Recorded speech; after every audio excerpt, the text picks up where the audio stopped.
Energetic, enthusiastic response है। शुरुआत की थी तो लोगों ने कहा कि देखिए केरला में जो रिस्पॉन्स मिलेगा, जो केरला में रिस्पॉन्स मिला वो कर्नाटक में नहीं मिलेगा, बीजेपी के स्टेट में नहीं मिलेगा। पता लगा कर्नाटक में केरला से भी बेहतर रिस्पॉन्स। फिर कहा कि भाई साउथ में मिला है, अब जब हम महाराष्ट्र पहुंचेंगे तो रिस्पॉन्स नहीं होगा, महाराष्ट्र में साउथ से भी अच्छा। और फिर जब हम हिंदी बेल्ट में जा रहे थे कहते हैं हिंदी बेल्ट में तो बिल्कुल नहीं होगा, महाराष्ट्र में रिस्पॉन्स अच्छा, हिंदी बेल्ट में नहीं होगा। मध्य प्रदेश में देखा और भी इंप्रूवमेंट। और फिर जब हम हरियाणा में आ रहे थे, नहीं बीजेपी की सरकार है, वो रिस्पॉन्स नहीं मिलेगा, और भी इंप्रूवमेंट। मतलब जहां जितना हम आगे बढ़ते जा रहे हैं रिस्पॉन्स इंप्रूव करता जा रहा है। तो मैं हरियाणा के युवाओं से, हरियाणा की जनता से, माताएं बहनों से दिल से धन्यवाद करना चाहता हूं कि आपने इतना प्यार दिया, आपने इतनी शक्ति दी, इसके लिए हम बहुत बहुत आभारी हैं। यहाँ पे लोगों ने, किसानों ने हमें हरियाणा की सच्चाई बताई, सड़कों पे हम चले हैं वो भी हमने देखा। तो रियलिटी हमारे और आपके सामने है। अब आप जो भी सवाल पूछना चाहते हैं पूछ सकते हैं। Would you like me to say English? Would you like me to say it in English और no need? No, I think Hindi. Dainik Bhaskar से महेश कुमार।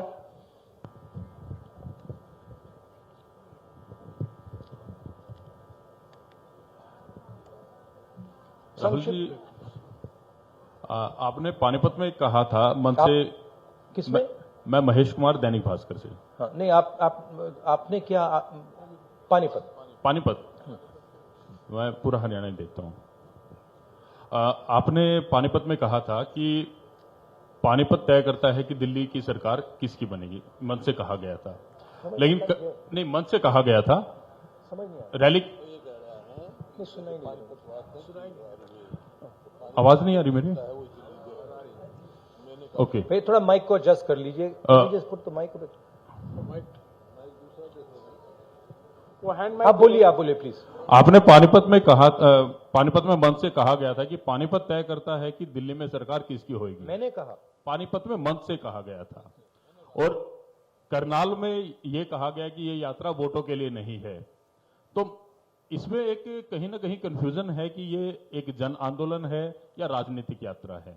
क्योंकि पॉलिटिशियन जिस भी थॉट के साथ कोई भी एक एक्टिविटी करता है, फुल टाइम पॉलिटिशियन, उसका थॉट तभी लागू होगा जब उसके पास सरकार होगी।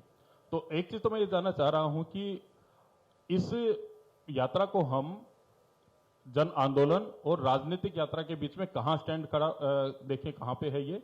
और इसके साथ ही ये चीज है कि एक माइलस्टोन है ये यात्रा, आपकी लाइफ टाइम का है। तो 30 जनवरी के बाद इस माइलस्टोन का टेक अवे पार्टी और आपके पास क्या होगा?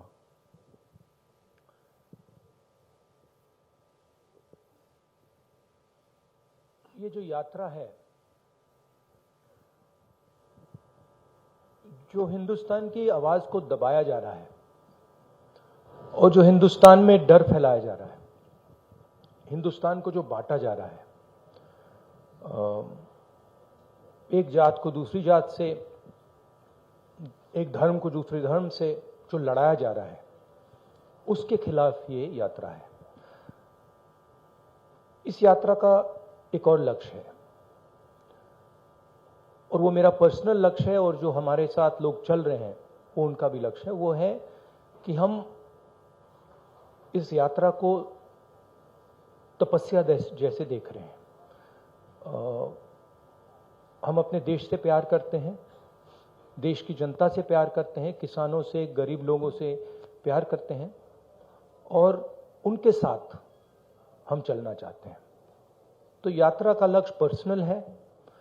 यात्रा का लक्ष्य देश की जनता को देश की सच्ची आवाज सुनाने का है। अब देखिए, उससे राजनीतिक फायदा हो, नुकसान हो, उसके बारे में मैं नहीं कह सकता हूं, मगर यात्रा का लक्ष्य अवेयरनेस का है। और जो मेन 3 बातें हैं जो हम सब जगह कहते हैं, भारत जोड़ो, डर के खिलाफ खड़े हो, नफरत मत करो, ये एक मुद्दा है। दूसरा मुद्दा, जो हिंदुस्तान में इकोनॉमिक इनइक्वालिटी हो रही है, जो सारा का सारा धन मीडिया, दूसरे इंस्टीट्यूशंस, 2, 3, 4 लोगों के हाथ में है, इसके खिलाफ, और उसके जो नतीजे हैं, भयंकर जो अनएम्प्लॉयमेंट हो रहा है, तेजी से जो महंगाई बढ़ रही है, उसके खिलाफ ये यात्रा है।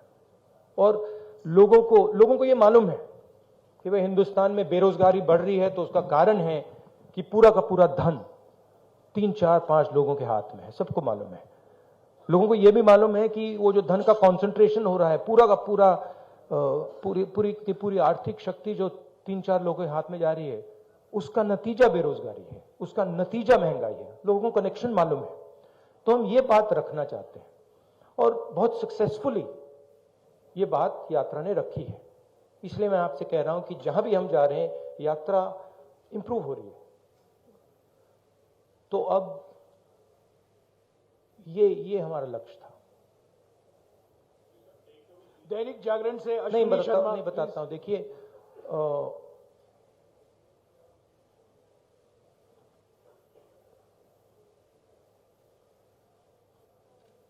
जब अर्जुन मछली की आंख में तीर मार रहा था तो उसने आपसे कहा, उसने कहा कि आंख में तीर मारने के बाद मैं क्या करूंगा? कहा था क्या? नहीं कहा था ना। उस कहानी का मतलब है, वो गीता में भी है, तुम काम करो, जो होना है होगा, ध्यान काम पे रखो।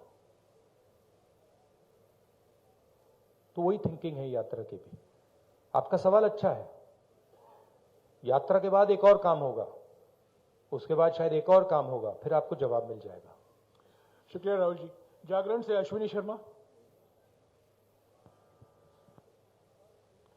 संक्षिप्त में प्लीज। हेलो, संक्षिप्त में मेरा सवाल इतना है सर कि यात्रा शुरू होने से पहले का राहुल गांधी और आज के राहुल गांधी में कितना अंतर है? हाँ, थैंक यू। हाँ, यात्रा शुरू होने से पहले के राहुल गांधी और करनाल तक पहुंचे, इसमें कितना अंतर आया है आपके अनुभव में और व्यक्तित्व में? भैया ये तो आपका डिसीजन है। ये तो आप लोग जज, जूरी और एक्सिक्यूशनर हो। मेरा निर्णय तो नहीं है, मेरा डिसीजन तो नहीं है। तो ये तो आपको डिसाइड करना पड़ेगा राहुल गांधी क्या है, कौन है, क्या नहीं है, क्या बदलाव आया, क्या बदलाव नहीं आया। उसमें थोड़ी सी सच्चाई आप बोल सकें तो अच्छी बात होगी, और नहीं बोल सकें तो वो भी ठीक है। पंजाब केसरी से मनोज राणा।